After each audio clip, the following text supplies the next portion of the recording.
খালি কবরে যাও, মুনকার আর নেকির যখন আসবে চোখগুলো হবে নীল রঙের চোখ, ভয়ঙ্কর। কেমন চোখ ভাই?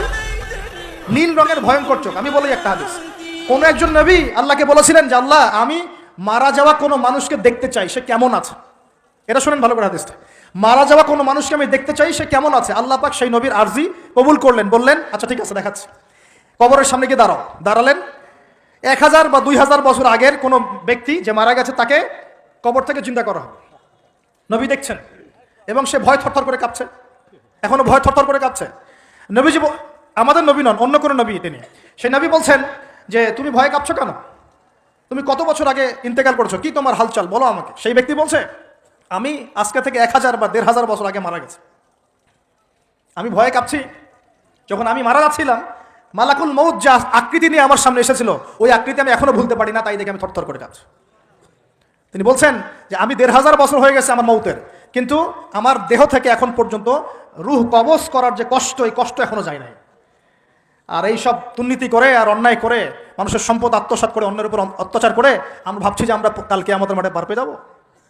খালি কবরে যাও, তারপর বুঝবো। আল্লাহ রাব্বুল আলামিন আমাদের সবাইকে হৃদয়ের চোখটা খোলার তৌফিক দান করুন, হৃদয়ের কান দিয়ে কথাগুলো শোনার তৌফিক দান করুন, এবং আমাদের সবার কলব, মৃত কলব জীবিত করার তৌফিক আল্লাহ দান করুন। এই মাপে কম দেয় একটা পাপ যে বললাম সুদ, একটা বলেছি যে জেনা, একটা ব্যভিচার, আমানতের খেয়ানত, হ্যাঁ। তারপরে যার যোগ্যতাহীন ব্যক্তিকে যখন আপনি দায়িত্ব দিবেন, যখন মানুষ স্ত্রীর আঁচল ধরে বসে থাকবে, মায়ের সাথে খারাপ ব্যবহার করবে, বাবাকে দূরে ঠেলে দিবে, বন্ধু বান্ধবদের কাছে নিয়ে আসবে, যখন মসজিদগুলো হট্টগোল হবে, শোরগোল হবে, মসজিদ চাকচিক্যময় হবে, হেদায়েত উঠে যাবে, যখন দেখবেন সময় সংক্ষিপ্ত হয়ে আসছে, যখন দেখবেন যে জহরতুল কায়নাত, গান বাজনা বাদ্যযন্ত্রের সাথে সম্পৃক্ত যারা আছে, এই যে নর্তকী, এদের সংখ্যা বাড়তে থাকবে। ইউজাফু আলা রুউসিহিম বিল মাআজিফ, মানুষের কানের পাশে বাদ্যযন্ত্র বাজবে।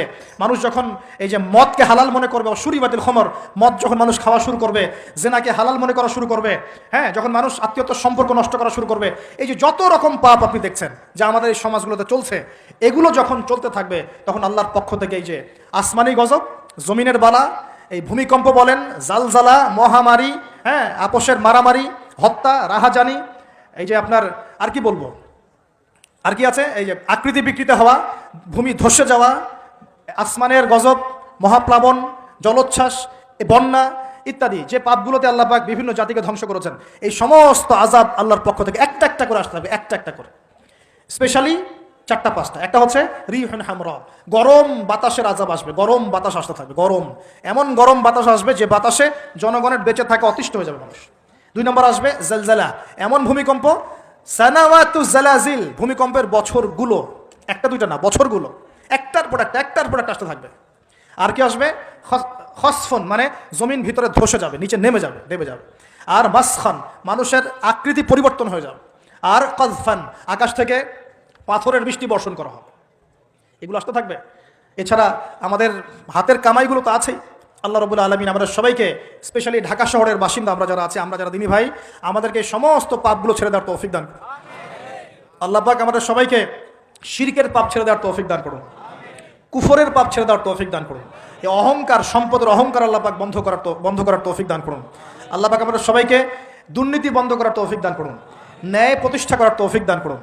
আল্লাহ রাব্বুল আলামিন আমাদের সবাইকে, স্পেশালি যুবক যুবতী যারা আছে, সবাইকে জেনা ছেড়ে দেওয়ার তৌফিক দান করুন, পবিত্র চরিত্রকে পবিত্র রাখার তৌফিক দান করুন, এই পর্নোগ্রাফি থেকে দূরে থাকার তৌফিক দান করুন।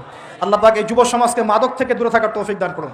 আমরা দোয়া করি যুব সমাজকে আল্লাহ পাক এই পতিতাবৃত্তি, ব্যভিচার থেকে বাঁচিয়ে রাখুন। পরিবারগুলোর মধ্যে আল্লাহ পাক শান্তি দান করুন। এই ব্যভিচার থেকে, এই বিশ্বাসহীনতা থেকে, আমানতহীনতা থেকে আল্লাহ পাক আমাদেরকে বাঁচিয়ে রাখুন। আল্লাহ পাক আমাদের শাসকবর্গকে হেদায়েত দান করুন। আল্লাহ পাক জনগণকেও হেদায়েত দান করুন। আল্লাহ রাব্বুল আলামিন আমাদের সবাইকে অপচয় বন্ধ করার তৌফিক দান করুন। সবাইকে নামাজি বানিয়ে দিন, সবাইকে কোরআনওয়ালা বানিয়ে দিন, সবাইকে হাদিস চর্চা করার তৌফিক দান করুন, রাসূলের সুন্নত মাফিক জীবন গড়ার তৌফিক দান করুন। সমস্ত পরিবারগুলোতে ইসলামী পর্দা কায়েম করার তৌফিক দান করুন, নামাজ প্রতিষ্ঠার তৌফিক দান করুন, পরিবারগুলোর মধ্যে হালাল রিজিকের ব্যবস্থা আল্লাহ করে দিন।